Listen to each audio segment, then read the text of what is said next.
কে ওই শোনালো মোড়ে আজানের ধ্বনি? মহাকবি কায়কোবাদ সেতু। আমরা সেই কায়কোবাদ সেতুর উপরে দাঁড়িয়ে আছি। কিন্তু এখানে একটা ব্যাপার আছে। কি ব্যাপার?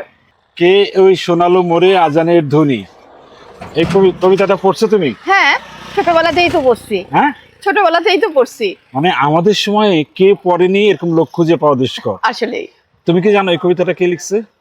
মহাকবি কায়কোবাদ। সবাই বলবে মহাকবি কায়কোবাদ, আমি কি বলবো জানো? কি বলবা? মোহাম্মদ কাজেম আল কাইসার। ও নাম শুনছো এটা কখন আগে? না, এই নাম তো শুনি নাই। ওনার নাম হচ্ছে মোহাম্মদ কাজেম আল কাইসার। কিন্তু এই নামে তো কেউ ওনাকে চিনে না। সন্ধ্যার সময় না অনেক লোক এখানে ঘুরতে আসে, জানো? তাই? কেন ঘুরতে আসে জানো? কেন গো?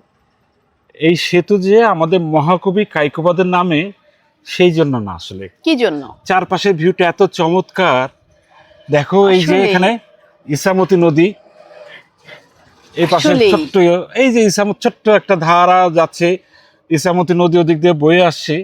কিন্তু দেখো, বাংলা সাহিত্যে তাকে আমরা মহাকবি নামে বলি, কিন্তু তার স্মৃতিচিহ্ন যা আছে, এই যৎসামান্য একটু আছে, সেটা না একটা মুছে ফেলার চেষ্টা করা হচ্ছে।